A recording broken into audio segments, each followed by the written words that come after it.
पुन्हा एकदा रोहिणी खडसेंनी तुमच्यावर आरोप प्रत्यारोप टीका केलेली आहे। त्यांचं म्हणणं चांगलं आहे, मेकअप करून पक्षाच्या कार्यक्रमात मटकण्याचं एवढंच काम आहे, महिला आयोग म्हणून एका पक्षाचे नाही। राज्य महिला आयोगाची गरिमा फार मोठी आहे, ज्यांचा अभ्यास नाहीये त्यांच्याबद्दल आपण काय वक्तव्य करणार। गेले 2 वर्षात फक्त साड्या आणि टिकलींवरती आंदोलन करणारे, पुढचे 5 वर्षही त्याच्यावरतीच आंदोलन करणारे, कारण की तेवढी वैचारिकता नाही की आपण कुठला विषय मांडावा।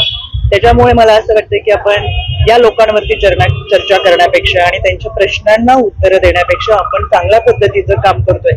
विरोधातल्या महिला सुद्धा माझ्यावर फिदा आहेत, त्याच्यामुळे साडी आणि टिकलीच्या पुढे त्या जात नाहीये।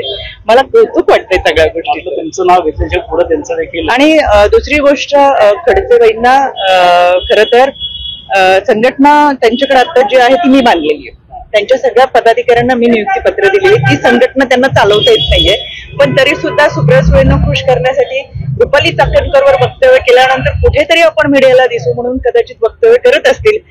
काल दिवसभर कार्यक्रम केले, कुठेही बातमी झाली नसेल, पण रुपाली चाकणकरवर बोलल्या बातमी झाली का नाही, ही ताकद आहे रुपाली चाकणकर। सल्ला देणार का पक्षवाढीसाठी या पुढे? सल्ला द्यायची गरज नाहीये, पक्षाने जबाबदारी दिली ती जबाबदारी पेलली पाहिजे। ही विधानं जी आहेत, स्वतःच्या 6 टर्म सुरक्षित असलेला वडिलांचा मतदारसंघ लेकीला 2दा देऊनही साम दाम दंड भेद वापरूनही, वडिलांचं नाव वापरूनही निवडून येत नाही। त्याच मतदारसंघातून भाऊजाई निवडून जाते, वडील निवडून जातात, आपण जात नाही। त्याचं आत्मचिंतन करणं फार गरजेचं आहे। आणि राहिला विषय, दुसऱ्यांच्या कमेंट वाचा म्हणणाऱ्यांनी स्वतःचे कमेंट बॉक्स बंद केलेत।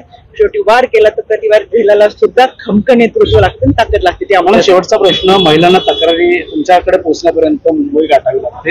येणाऱ्या काळात ठाणे जिल्ह्यासारखा हा मोठा हब आहे, त्या ठिकाणी तुमचं कार्यालय स्थापन झालं तर भविष्यात त्यांना तक्रार। तुमच्या माहितीसाठी मला आवर्जून सांगायचं, राज्य महिला आयोगाचं माझं मुख्य कार्यालय मुंबईमध्येच आहे। 6 विभागीय कार्यालय, प्रत्येक तालुक्याच्या ठिकाणी काउन्सिलिंग सेंटर आहेत। प्रत्येक पोलीस स्टेशनच्या आवारामध्ये एक शासकीय आणि एक निमशासकीय अशी भरोसा सेलच्या माध्यमातून वन स्टॉप सेंटर आणि ही सगळी यंत्रणा कार्यरत आहे। 155-209 हा टोल फ्री क्रमांक आहे, मेल आयडी आहे, पत्ता आहे, त्या ठिकाणी ते तक्रारी दाखल करू शकतात।